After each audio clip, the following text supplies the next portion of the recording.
OWS fam, the nation, my dudes and dudettes. What is going on? Hilow here, bringing you our first really roster review, progress check, whatever you want to call it. But we're doing something interesting today in that we're taking user submissions from the 1 week season Best Ball Plus crew. We about a week ago we asked, maybe longer than that ago now, but we asked for user submissions to give us some medium to do a progress check, roster breakdown type podcast or session or whatever you want to call this. I'm about 2 weeks late on this, so I guess it was longer than that ago that we asked for these submissions. So a lot of these rosters that we're going to see some of them are from before the schedule release, and some of them are right after or right during the schedule release, right after the NFL draft there. So what we're going to do is we're going to break down these rosters from a theoretical sense. We're going to look at 4 rosters, 4 draft boards, and pick them apart nicely because these are actually very good rosters that we'll discuss here in a minute. But I wanted to take this time, instead of looking at some that I have drafted, pull some from the OWS Best Ball Plus subscribers. And that way we can all kind of look and, I guess, break down and analyze the decision-making process. And I'll be looking at these rosters. I did look at them cursory glance, but I'll be really breaking down these rosters in depth for the first time with you all. Again, I'll put it down there.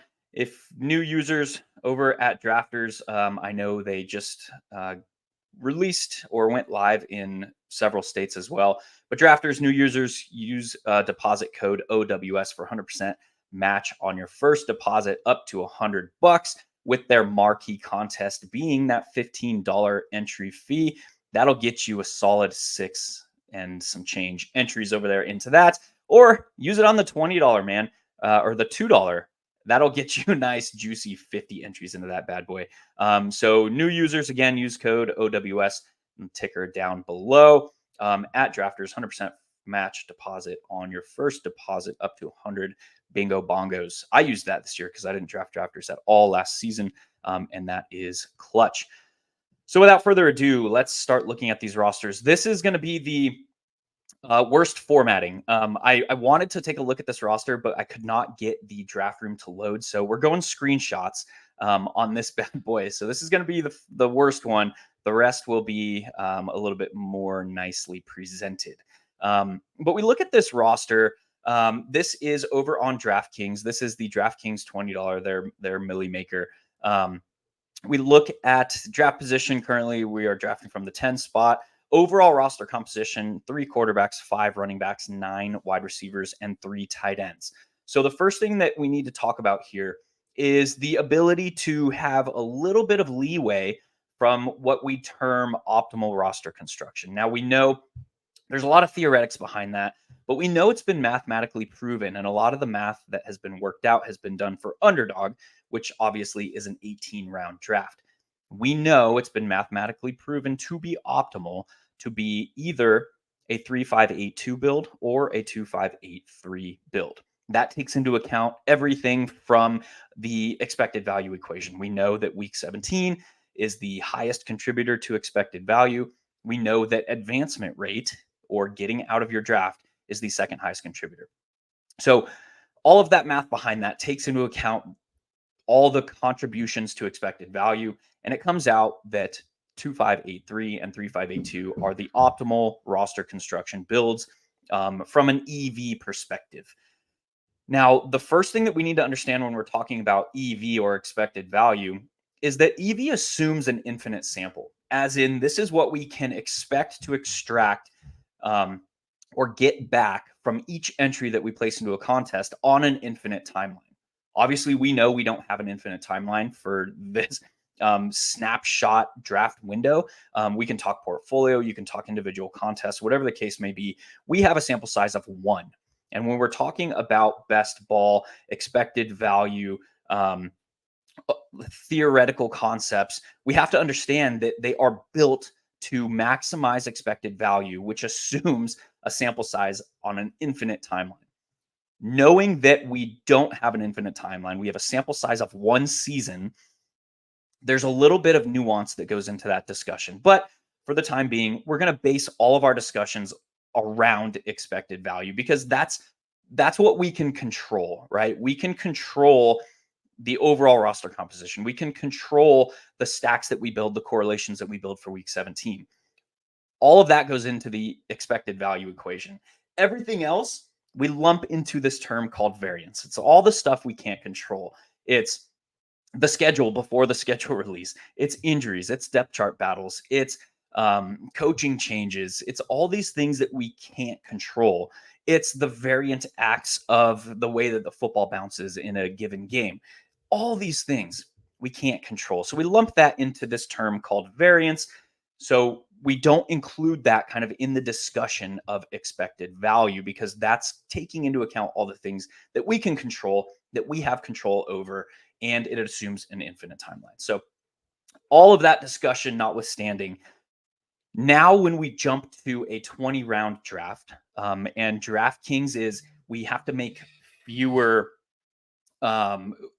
extrapolations in this discussion because we're purely moving from 18 rounds to 20 rounds. We're not moving, say, to drafters where we're also moving to a season-long composite scoring type format. So all of that, it's easiest to port that equation and that discussion over to DraftKings, where now we're just talking about a 20-round draft. And again, it gives us a little bit more leeway in the discussion of optimal theory, in the discussion of exploitations away from optimal theory. And without giving too much, because this is going to everybody can watch this. I don't want to give away too much for the paying customers, but what is an exploit? We'll just ask that plain question. An exploit or exploitative play or an exploitation is a move away from optimal theory that is designed to generate a boost in expected value that is greater than the loss of expected value from the deviation itself.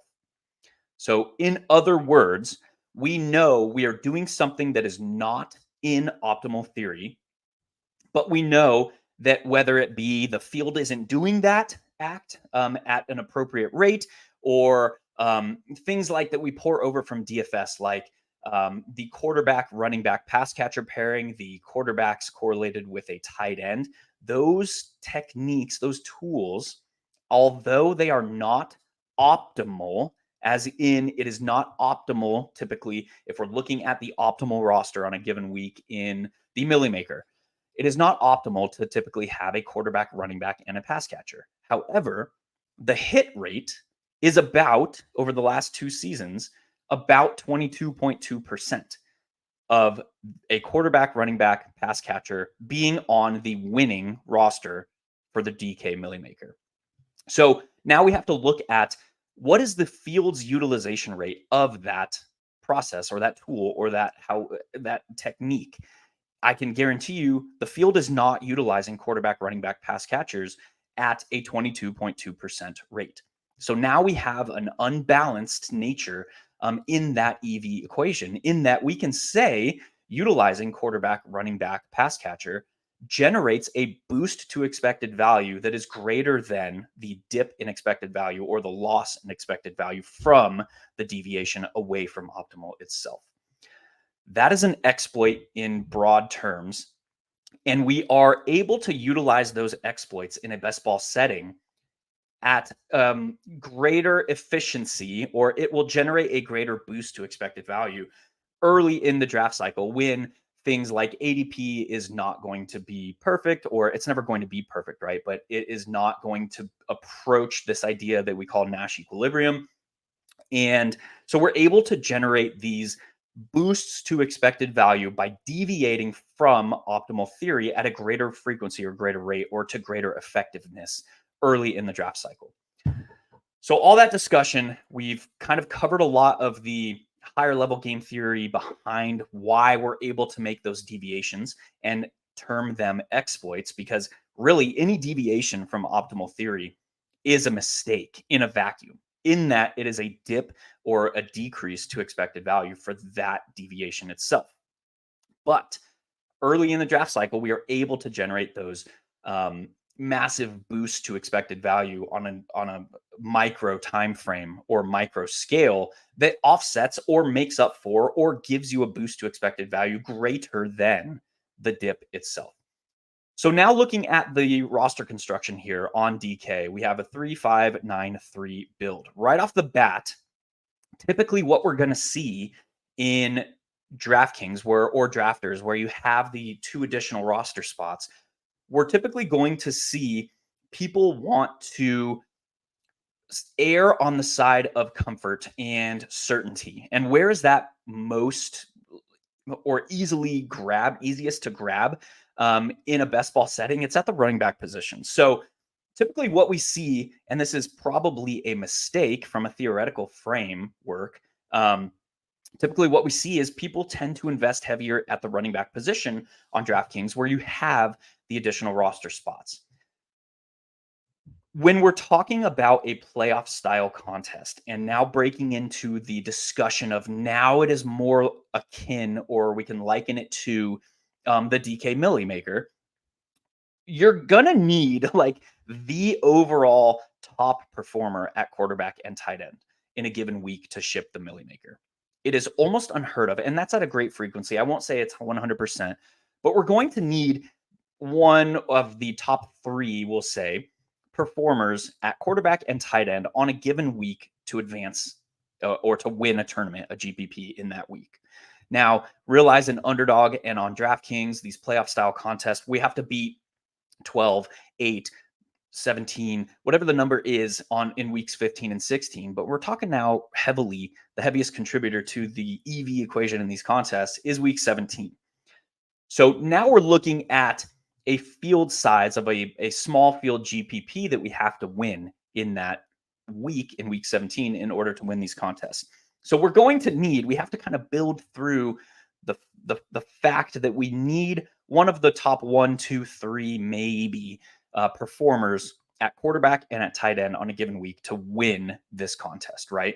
So that is a like reverse engineering of the DK Millie Maker and what is required from a theoretical sense to win these contests. So I like the fact that instead of going 3 quarterbacks, 2 tight ends, and 6 running backs, from a theoretical sense in this roster, it makes sense to be, or that we invested that additional draft capital to the higher variance position of wide receiver and to the making sure that we have a better shot at the capturing a top 3 score, a top 2 score at the onesie position. So from a theoretical sense, I like the fact that we stopped at 5 running backs on this roster, particularly if we had taken 2 running backs. We're looking at number 10 here, 2 running backs in the first 4 rounds. So we're not going to really talk about players. We've done enough discussion about individual range of outcomes for a given week as far as player analysis goes. So we're not going to dive into the weeds on individual players, but that is the first thing that stood out to me the most on this roster. I like that we were able to utilize the 2 additional rounds to the higher variance position of wide receiver and a better chance of gaining a top 3-ish performer at quarterback and tight end. So let's dive in. AJ Brown, standard. His ADP is right there at 110, so standard pick there. Saquon Barkley, again, not getting into player takey type range of outcomes discussions. There's a lot of people that think Saquon Barkley is being overdrafted for his median. Probably the case, but we're not worried about median outcomes in best ball. We're talking about individual ranges of outcomes because this is a weekly contest. So I don't mind Saquon Barkley here anytime in the second round because top offense, he is the unquestioned lead back.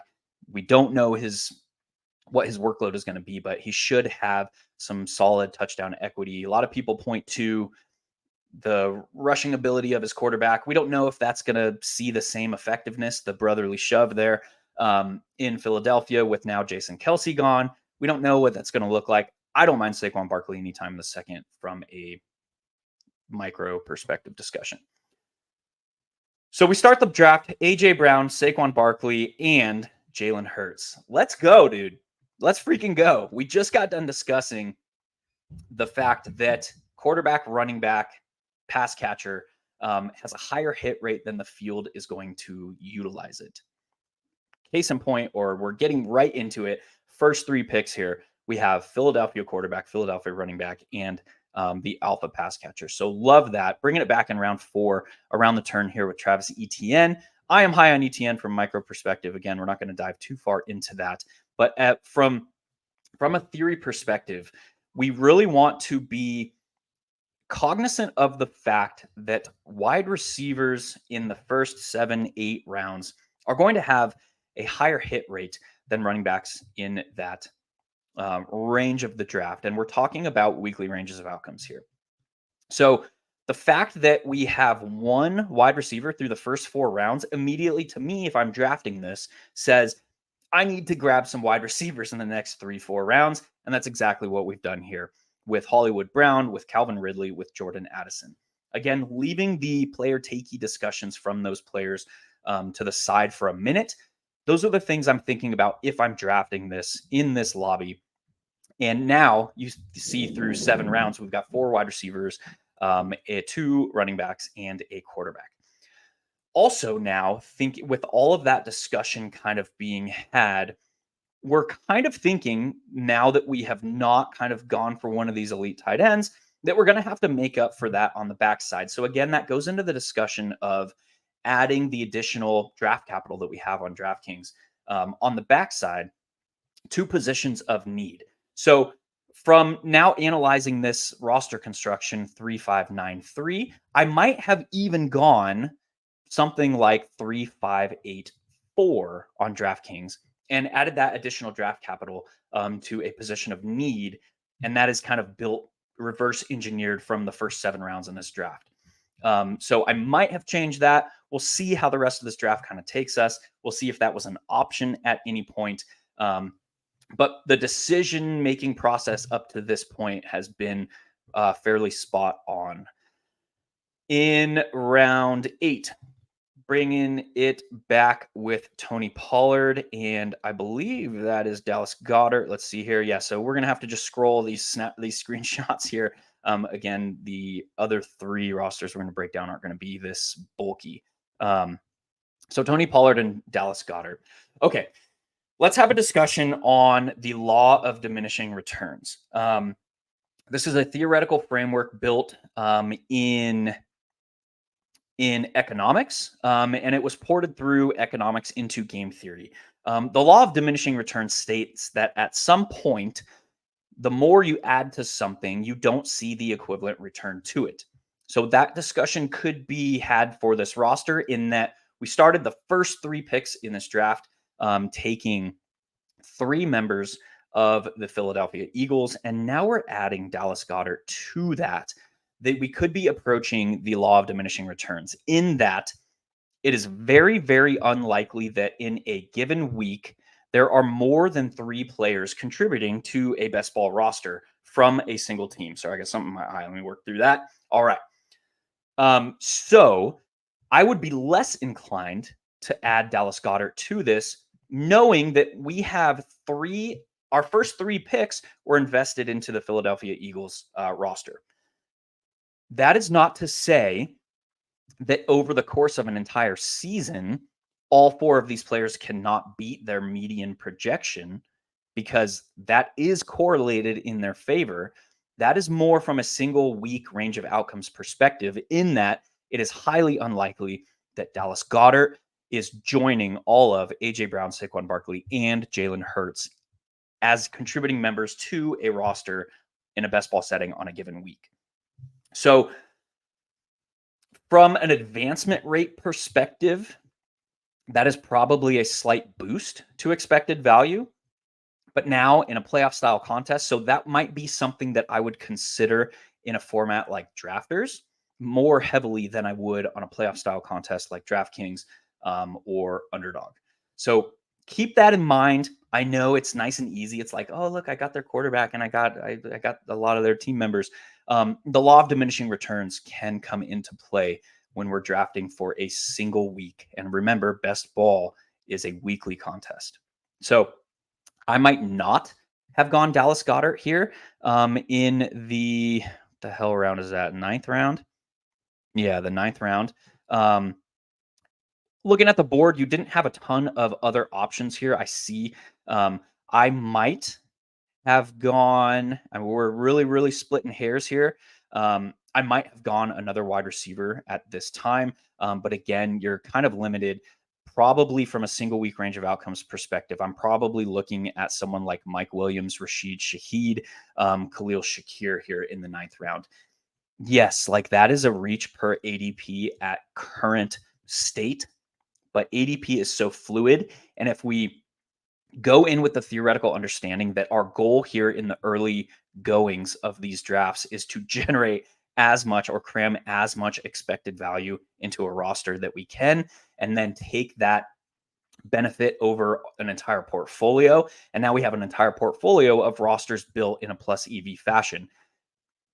That's important to understand because reaches in ADP are a deviation from optimal if ADP is perfect. Now, we know that ADP is not perfect right now, and we're utilizing that to our benefit at this time. But we also know that like ADP is going to be fluid. How is a player going to move? We don't know. Is someone like Rashid Shaheed, Mike Williams, Khalil Shakir in this range going to jump 2 rounds where we're still getting a boost in expected value? We don't know all that. So we want to be careful about how much we're reaching per ADP, but that's less of a factor now than it's going to be in late August, early September. So all of that discussion, is it a greater hit in expected value to draft a fourth member of the Philadelphia Eagles, or is it a greater hit to reach an ADP per our roster construction and the positional allocations that we've already drafted through 8 rounds? I don't know. We don't know that equation. I would probably draft another wide receiver here in the ninth from a theoretical perspective over Dallas Goedert. Continuing into the 10th round, we got Jaden Daniels and Brandon Cooks. No issues with either of those players per our current roster construction.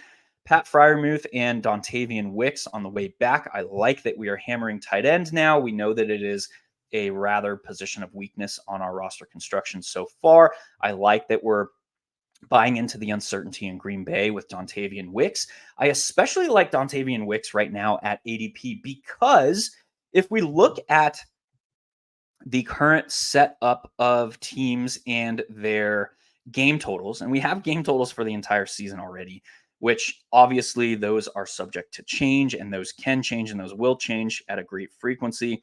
But if we look at the Packers, they are currently projected to play in the fifth most games with a game total over 48 points. So that's noteworthy.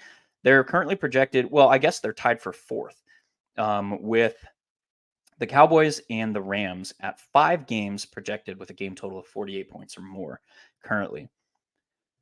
The number one team in current game totals north of 48 points is the Detroit Lions with 12. So we're going to be prioritizing them a good bit. Detroit, Miami, Buffalo, the Rams, Green Bay, Dallas, Houston are your top 6. Yeah. In games currently with a game total over 48 points. So keep that in mind as we're going. But that's one of the reasons why I particularly like buying into the uncertainty in Green Bay. I'm doing so with their wide receivers because there's so much uncertainty. We're probably going to see a lot of movement in ADP amongst those guys over the next 3 months. So I like the Dontavian Wicks pick here. You know, I'm going to love this next quarterback off the board. Now, the discussion of, hey, we invested in one of the elite quarterbacks. Do we need 3 on this roster? With a 20-round draft, so on DraftKings and Drafters, the answer is almost unequivocally, I am going to take 3 quarterbacks and 3 tight ends, almost across the board. The reason for that is that theoretical discussion of a single week range of outcomes that we had earlier. We reverse engineer that thought process, knowing that we're likely going to need in a playoff style contest the top 1, 2, or 3 performer at the onesie position to have a chance in a single week to win a small field GPP. Knowing that, I want more shots on goal of having a top 3 performer, even if I've invested a one of the early picks into that position. So, do I need Will Levis here in the 14th? Honestly, in this roster build, um, because I took Jalen Hurts in the 3rd round, I'm probably bypassing Jaden Daniels instead of bypassing Will Levis here. Um, now that I've made the Jaden Daniels pick, I want to add a third, knowing that I'm probably bypassing Jaden Daniels here in favor of somebody like Aaron Rodgers, Kirk Cousins, um, maybe even a Baker Mayfield, 1 or 2 rounds later, a Matthew Stafford, because of the fact that now I can add another wide receiver or another tight end on this particular roster on this build in that range. And they're going to have a higher contribution or a better chance of contributing on a single week than a Jaden Daniels. That, again, notwithstanding the discussion of Jaden Daniels, the player, that is more of roster construction and things I'm thinking about when I'm building this particular roster. So I don't mind the adding 3 quarterbacks, even though we have one of the elites. I'm almost unanimously going to be doing that when I have 20 rounds at my disposal. Jalen McLaughlin here is our running back 4 on the roster. He's a perfectly fine running back 4. Chigaquonquo, I love the quarterback tight end pairing. I am going to be looking to do that as much as possible. I know we just had a discussion on Dallas Goedert paired with his quarterback, but the law of diminishing returns comes into play there. It does not here for Will Levis and Chigaquonquo. In that, quarterback and tight end scoring is more heavily correlated than any other position because tight ends derive so much of their value from touchdowns. Actually, the 2 positions that derive the most value from touchdowns in fantasy football are quarterback number 1 and tight ends number 2. So pairing them together and double dipping on that correlation is a plus EV endeavor. So love that there. Jalen Tolbert getting the wide receiver 3 for one of the expected top offenses. Don't mind that one bit. We're going to skip Tank Bigsby, and I know we're going on a half hour on this one roster, but Rondale Moore, there are better last round picks than Rondale Moore, who is probably the 4th, maybe the 5th pass catching option in Atlanta. And I get it, like Atlanta's not going to be as run heavy and all that good stuff. But if I'm throwing a dart, I want some higher weekly range of outcomes ceiling here. I might have gone with someone, and again, your options were limited here. Let me see something real quick.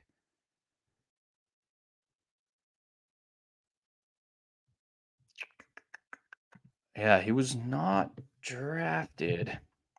Somebody like, hold on, I want to see if he was even drafted here. Yeah, it doesn't look like he was, but somebody likes, we're talking single week range of outcomes. Somebody like Khalif Raymond in Detroit has a much higher single week range of outcomes than a guy like Rondale Moore. And we're talking like top 80 to 100% in his range of outcomes, his ceiling per se. He's going to have a heavier or a higher ceiling, 80 to 100% range of outcomes on a single week time frame or scale. So I would have gone with somebody like that. Realize this is our wide receiver 9. We don't expect them to be contributing to the roster at great frequency, but a guy like Khalif Raymond is going to have a better chance of doing that than a guy like Rondale Moore. And then back to Tank Bigsby. I am not looking in a non-cumulative scoring. This is different discussion to be had in a cumulative scoring format, but in a playoff style format like DraftKings, I am not looking to take a direct cuff on a running back that I've taken in the top 5 rounds. And the reason being, if we're taking a running back in the top 5 rounds, we are taking him with the assumption that they're going to be a borderline workhorse guy, in that they're extremely valuable from a weekly range of outcomes perspective because they are seeing volume on a weekly time frame, and volume is the greatest predictor of fantasy production at running back. So I'm much more inclined to take 2 running backs from a backfield that we expect to be a split. We don't expect there to be a lead guy and a clear change of pace or backup type of guy. Examples of that would be Dallas, so Rico Dowdle and Zeke. Examples of that would be Pittsburgh with Jalen Warren and Najee Harris. Backfields that we expect to be a split going in.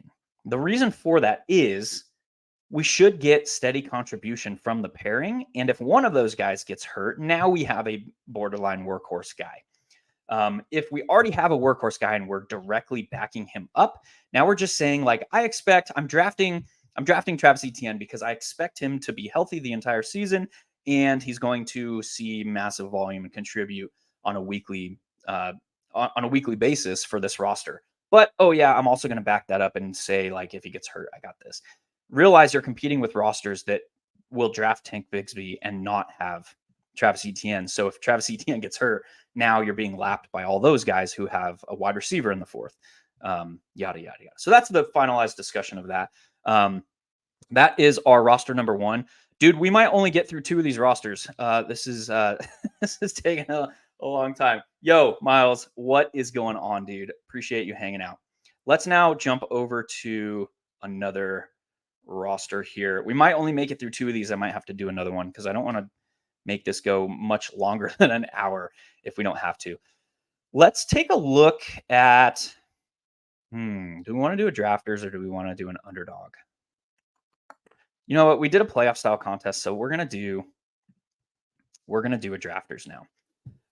Another OWS user, Pete G9699 with this submission. He's drafting out of the 2 spot. We see, I'm going to have to scroll because I want this to be able to be seen for y'all, but we'll scroll down to his roster down here and take a look at the overall roster at present. We see that we just had that discussion of the additional roster spots, and now in a cumulative scoring format, I'm again almost unanimously going to want 3 quarterbacks, and I'm almost unanimously going to want 3 tight ends. We have 2 of each on this roster, and let's see how the rest. It looks like we've only got 5 running backs, so it looks like we invested rather heavily here in wide receiver.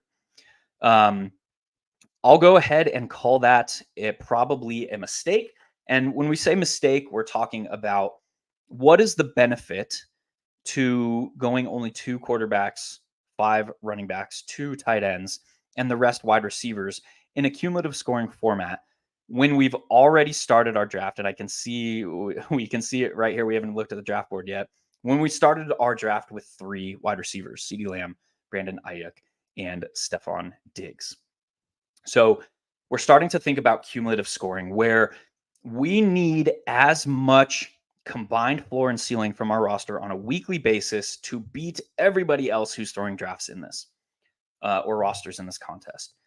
So I'm almost unanimously, and even taking that discussion one step further, none of our tight ends or quarterbacks are elite.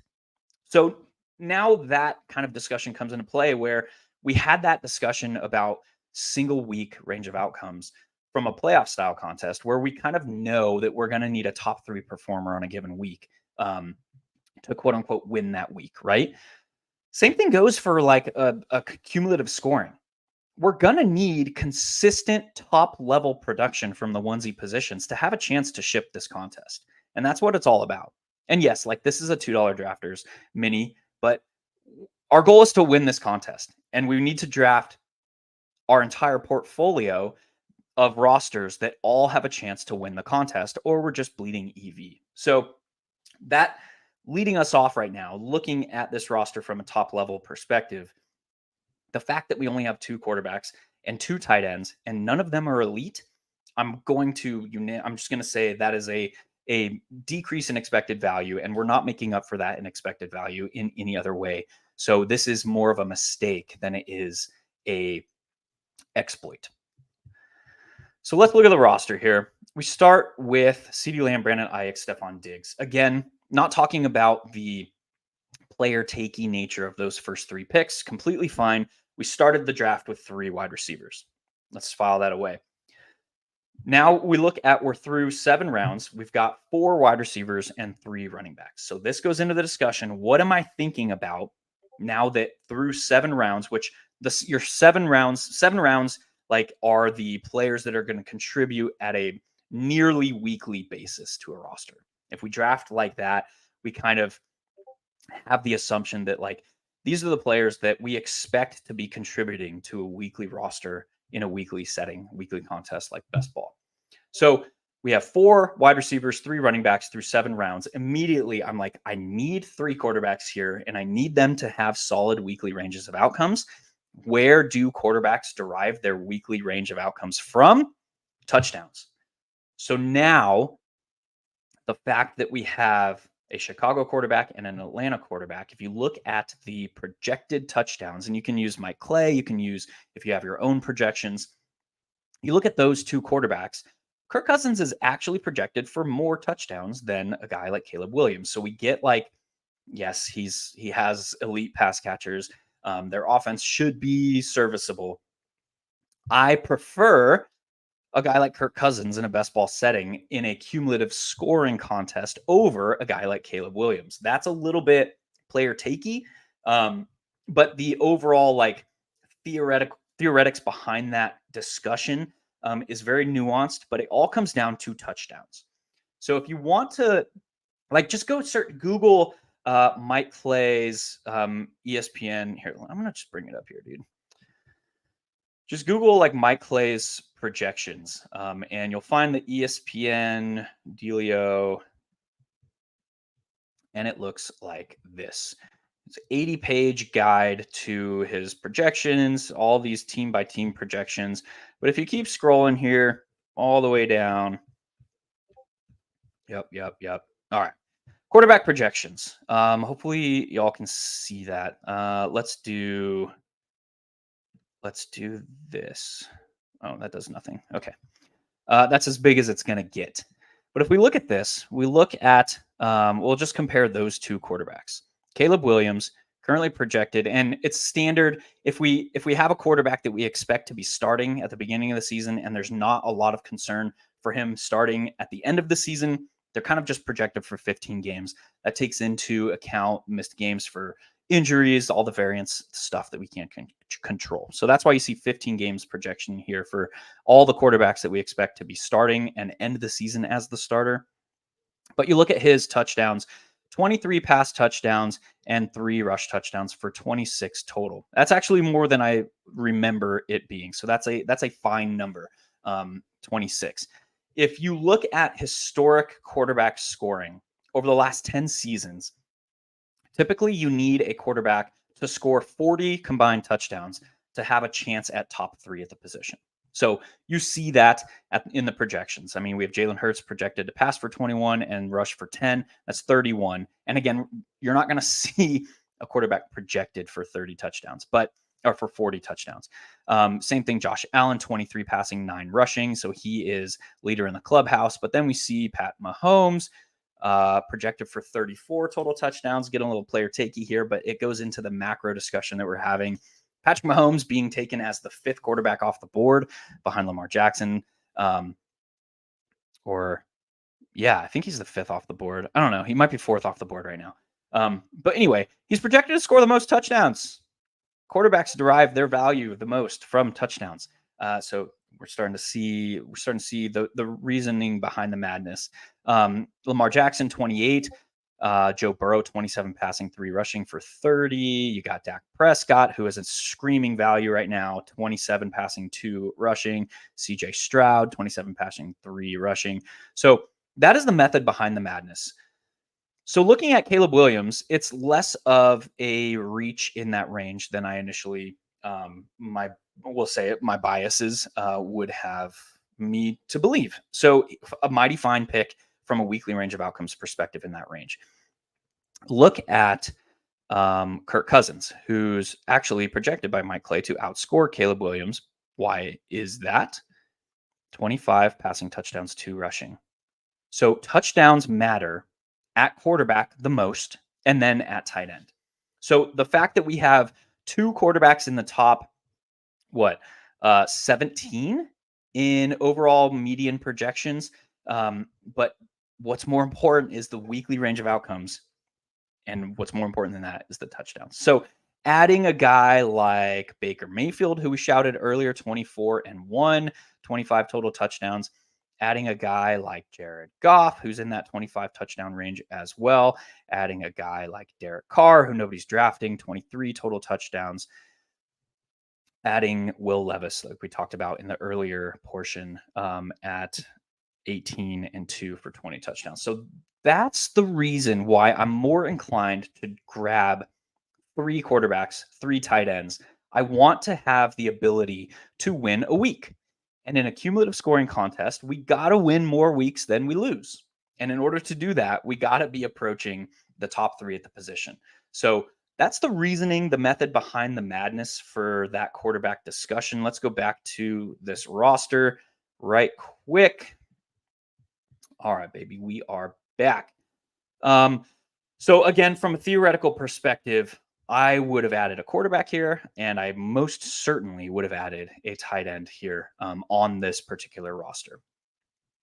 Continuing round 8, Caleb Williams, we just had the whole discussion. Round 9, we've talked about the uncertainty in Green Bay. If we're getting super nitpicky, Romeo Doubs is probably the pass catcher in Green Bay that I like the most, or the least, sorry, at cost currently. In that, like, is he the starting X-type wide receiver? Probably.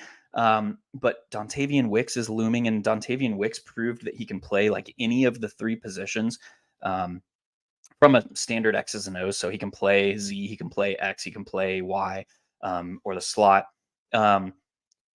Is Doubs going to be able to hold off Dontavian Wicks for the entire season? I don't know. There's a lot of uncertainty there. I don't mind taking shots on Green Bay wide receivers because there's a lot of uncertainty. And if we get more certainty later on in the offseason, we're going to see those ADPs shift.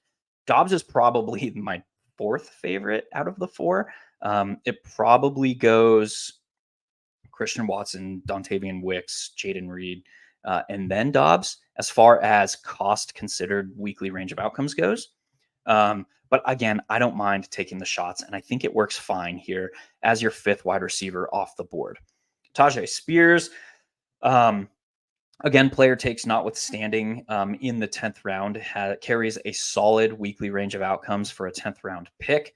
Adonai Mitchell is a very, very interesting case. And the reason for that is if I'm drafting Adonai Mitchell, I am saying that Anthony Richardson has a season that outperforms his median projection through the air, because that's all that matters when we're talking about his pass catchers. If Anthony Richardson vastly outperforms his median projection through the air, which again, we're saying on this roster by taking Adonai Mitchell, then he becomes more valuable, Anthony Richardson.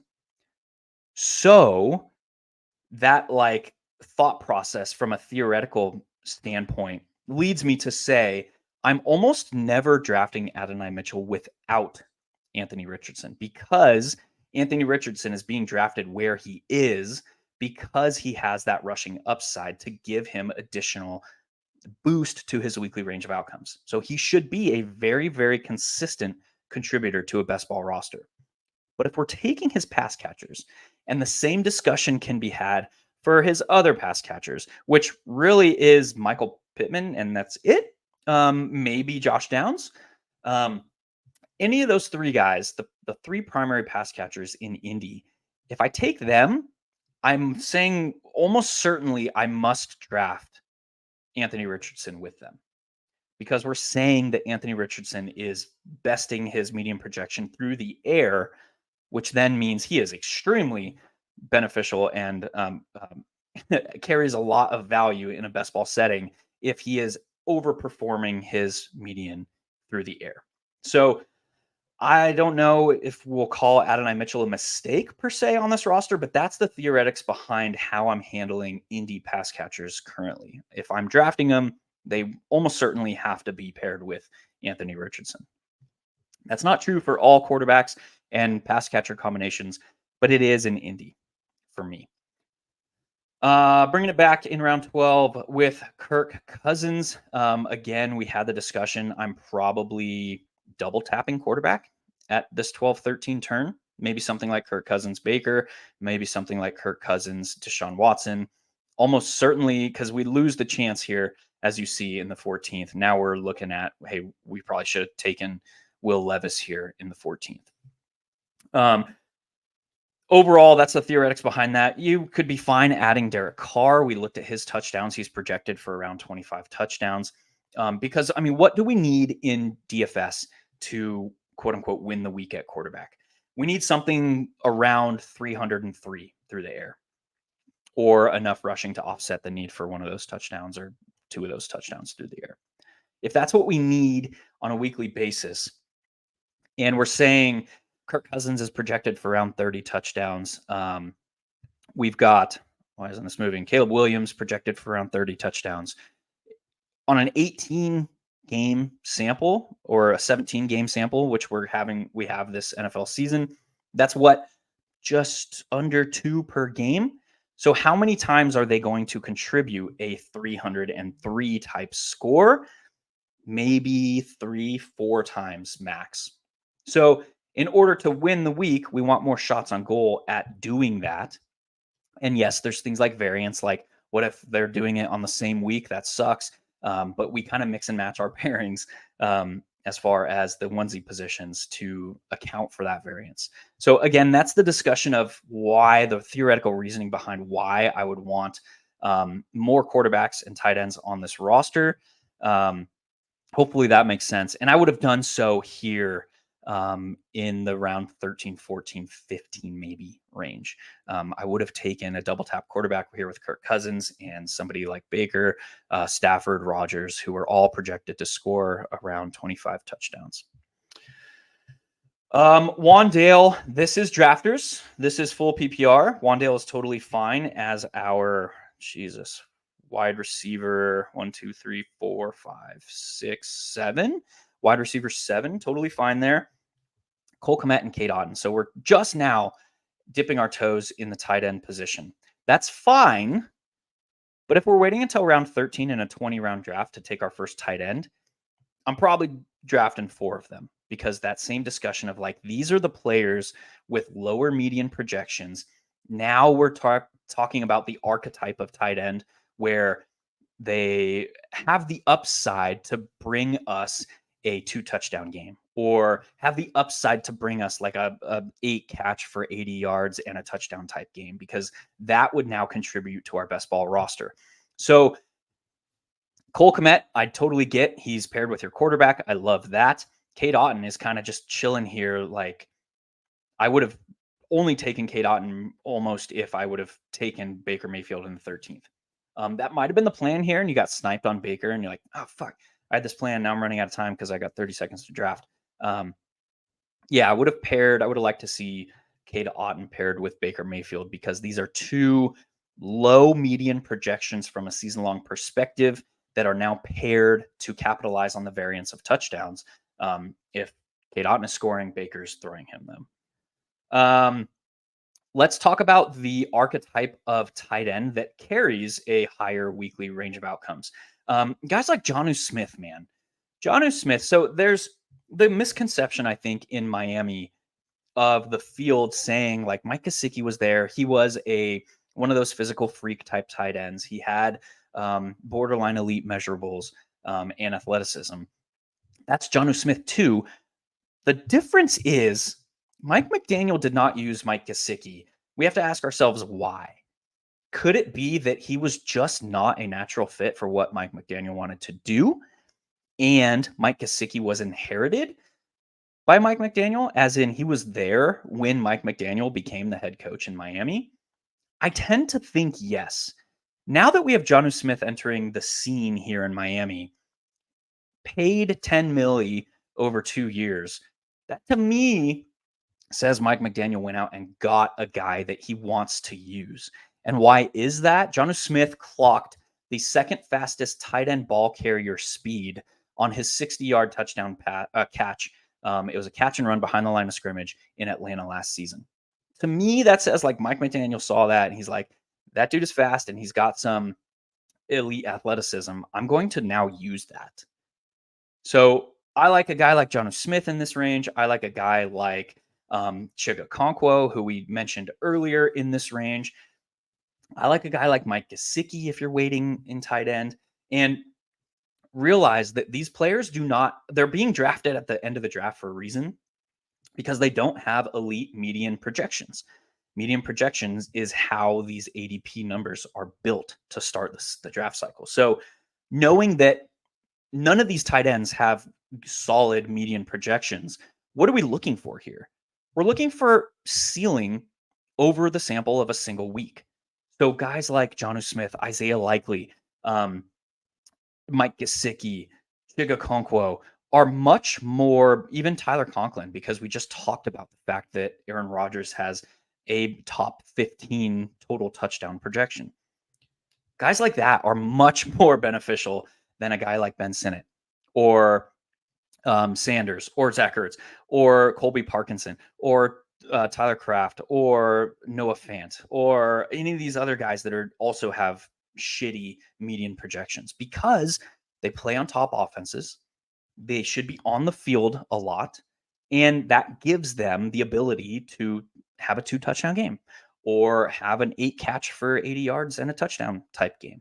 So those are the guys that I'm prioritizing in these 4 tight end builds on Drafters or these 4 tight end builds on DraftKings, 3 tight end builds on Underdog, because I want to piece together and just let variance take the wheel. I want shots on goal for high ceiling single week range of outcomes type players and just hoping that they happen on different weeks and hoping that they contribute now to my overall best ball team.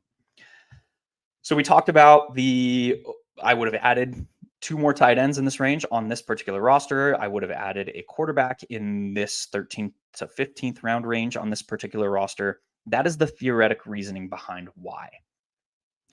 That also plays into this discussion of, do we have too many wide receivers on this team? Probably. Probably. Justice Hill, I don't know when this draft was drafted. Justice Hill is a solid last round / 19th round pick on Drafters because we know Keaton Mitchell is probably looking at a PUP designation to start the season. We know that there's no one really else on the Baltimore Ravens roster behind Derrick Henry. Even if, Derrick Henry does not cede a ton of work to his backup change of pace guy, they still carry some touchdown equity for us in Baltimore.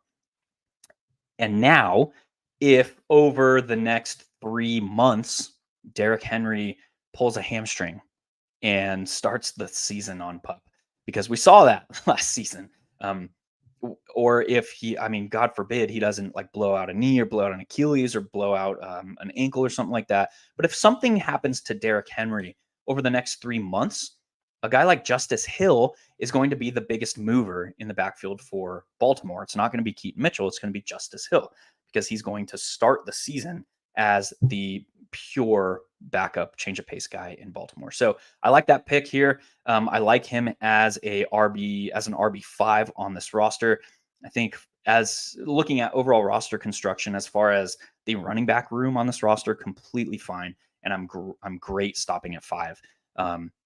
Knowing that we have Travis Etienne, Isaiah Pacheco, DeAndre Swift, Tajay Spears, and Justice Hill. So that was a lot of theoretics packed into 55 minutes. Thanks for hanging out with me today. I wanted to get through 4 of these rosters. I had 4 queued up. We're going to have to shelve the next 2. And I think I'll just have to do this again for a progress check.